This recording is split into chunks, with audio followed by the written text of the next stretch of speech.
welcome back to my channel. My name is Becca and today I am doing my March wrap up.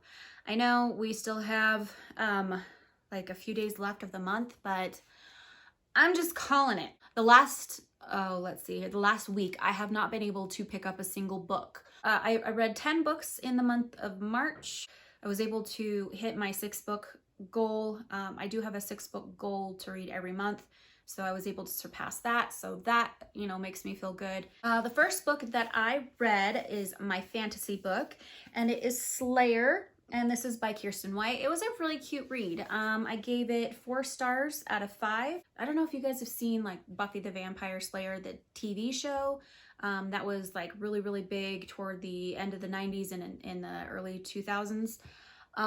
But basically this is kind of a spin-off of that show. It was a really cute read. It's got a little bit of romance in there. I'm starting to do a new thing where I read a graphic novel each month, and the graphic novel that I read for this month was Wings of Fire, and this is book 1, The Dragonette Prophecy, and this is by Tui T.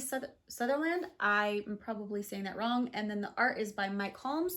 This was a really cute graphic novel, and it is based upon the actual novels that they came out with, and I really enjoyed reading it. It was just a real quick, easy read. It's my daughter's. She got it for her birthday. It kind of felt like it read like a 90s cartoon is what I felt, and even the drawings and stuff totally reminded me of like cartoons from the 90s, when I was watching cartoons more.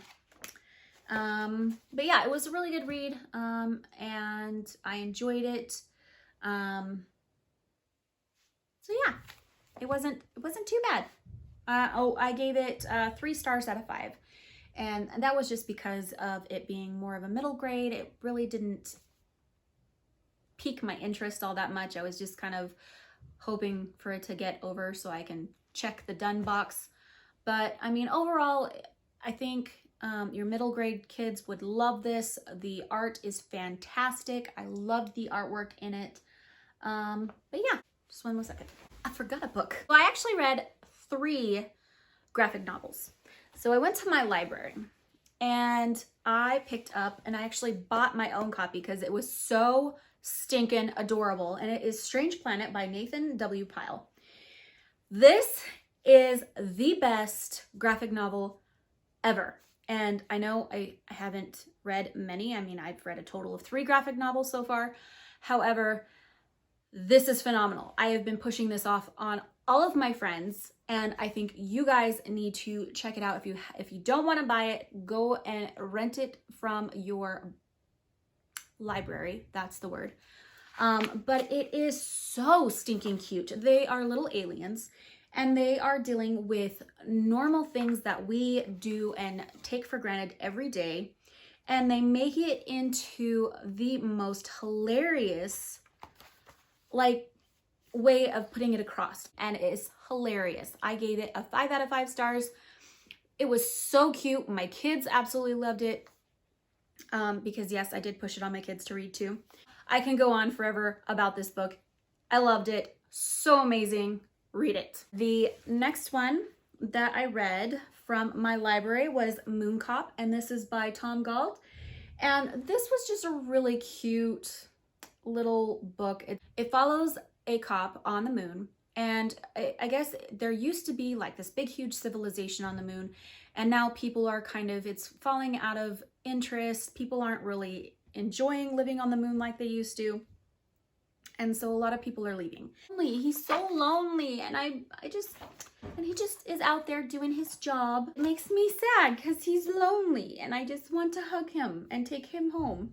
But I don't know if it's because, my husband is in law enforcement, and so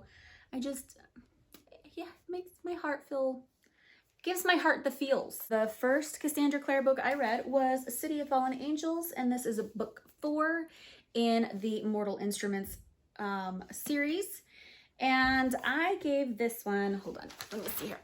I've got my little checklist. I gave this a 3 out of 5 stars. This one I didn't feel really was important to the storyline. I think it just kind of was I guess it was just like a filler, you know, to get from point A to point B. I wasn't too interested in it, but I'd never read it before, so I wanted to get it done. My husband's out making shelves in our new Connex box, and so you're gonna hear some hammering from time to time. Sorry. I felt like the plot line of this book was very lacking.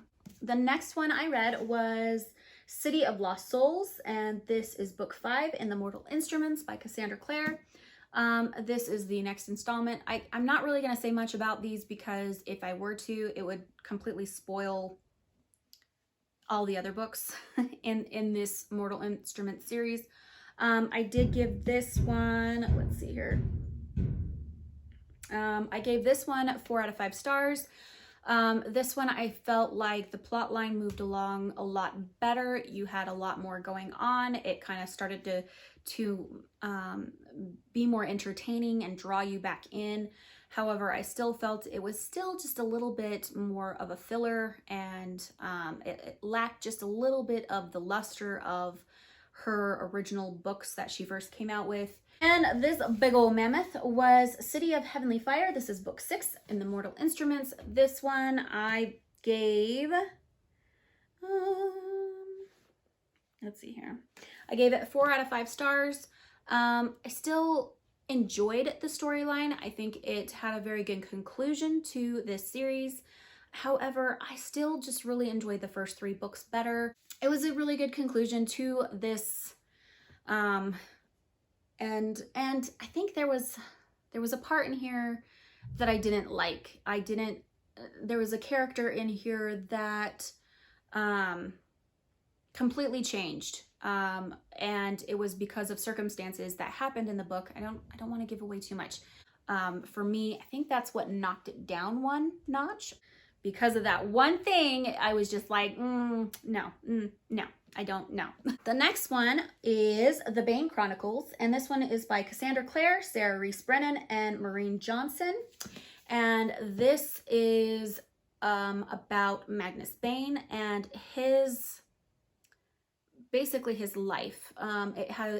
It's a compilation of little mini stories throughout Magnus's life. Up to the Mortal Instruments. And they were interesting. Some of them were really good to read. Some of them I just couldn't get through it fast enough. I felt it was just kind of blah. It was one of those blah books. The Red Scrolls of Magic, and this is by Cassandra Clare and Wesley Chu. And this is a compilation. No, it's not a compilation. This is a story about Magnus and Alex Lightwood, and they go on vacation through Europe. It was another one of those books where I mean, if you really want more of Magnus and Alec, this is the book to read. I liked getting more Magnus and Alec. I think like seeing the relationship as because this is where they first really like step out as a couple, and being able to see their relationship blossom was great and wonderful. But I think the whole plot line as far as like them being on vacation and then this cult coming up, and I wasn't fully gripping that part of the story. So I did give this 4 out of 5 stars. As far as just it being juicy and wonderful as far as Alec and Magnus go, I loved that part of it. But as far as the plot line besides the relationship, I just, it wasn't that interesting. It didn't really captivate me. I was just kind of skimming through it, wanting to get back to the relationship topics. The Big Kahuna. The one book that I did read that I was freaking out over and I absolutely loved was Chain of Gold by Cassandra Clare. And this is the book 1 to the last hours. This is a large, okay, you're going to get 2 different types of people. One person is going to absolutely love it because it's Cassandra Clare and you just are loving the fact that she's coming out with a brand new trilogy. Then you're going to have another group of people where they're going to think it's just like, it's great because it's Cassandra Clare, but they're like, I don't know. Because this book, you're learning a whole new cast of characters. You're learning people that we've never read about before. And so there's a lot of character development in this book. And so you really, a large portion of this book is setting up the storyline. She's really getting you involved in the characters themselves, because there is quite a huge cast of characters. Let me show you. Let's see here. Like, this is the main group right here of characters. And I mean, each person has their own set of crap going on in their life. They have their own, circumstances that are going on. And so you're learning about each character. And so it really does take time to develop. And so a lot of people are complaining that there's too many people in it. There's too much going on. You're learning, it jumps around a whole lot, because you're not only learning about the characters, but then you're going back in time learning about the characters. And so about certain things that happened to them in their past. But yeah, I thoroughly loved this book. I gave it a 5 out of 5 stars. Even though, yes, there were a lot of characters to get to know, and there was a lot of character development and plot building, I still loved this book. And I'm really excited to see what happens. So I'm really excited about that, and it was a phenomenal book. Anyhow, thank you so much for joining me, and if you haven't already, hit the subscribe button. Go ahead and hit the bell icon, just so that way anytime I upload a video, you'll be notified. And I hope you guys are doing well, and you're enjoying your stay at home, and you are finding the opportunity in all of this madness going on, and staying positive. And we'll see you in the next video. Thanks so much for joining me. Hi. Bye, guys. So this is editing Becca. I just wanted to pop on real quick.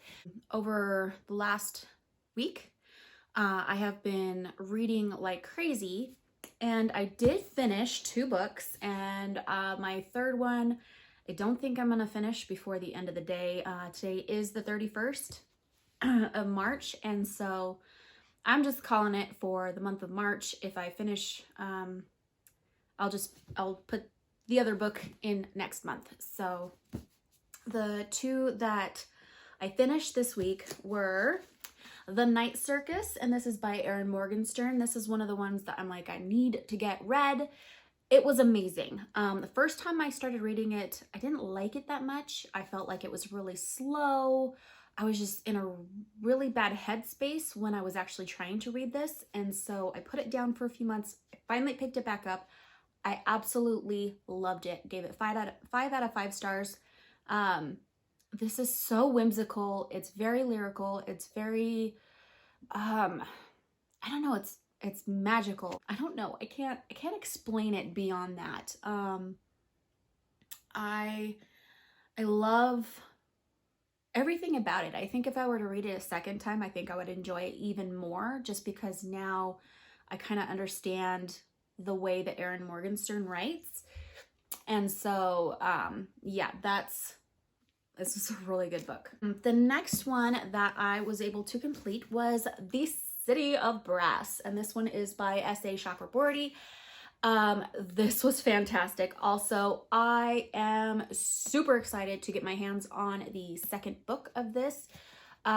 This was amazing. I loved every minute of this. There was a lot of politic talk in it at first that I was just like, okay, I really like reading, from this person's perspective, but this other person, I don't know so much. I'm not really feeling that connection quite bit. But oh my gosh, it got so good so quickly. I got sucked in, and the characters are just phenomenal. I absolutely love the characters in this, and it was just a fantastic read. I can't wait to start the next one. It actually left in a little bit of a cliffhanger, and so I can't wait to pick up the next one. I gave this one a 5 out of 5, if you couldn't tell. So that was that one. So anyway, I'm gonna go ahead and wrap this up. I know I kind of tried to wrap it up before, but there you go. So anyway, I hope you guys are doing well. We'll see you guys later. Bye.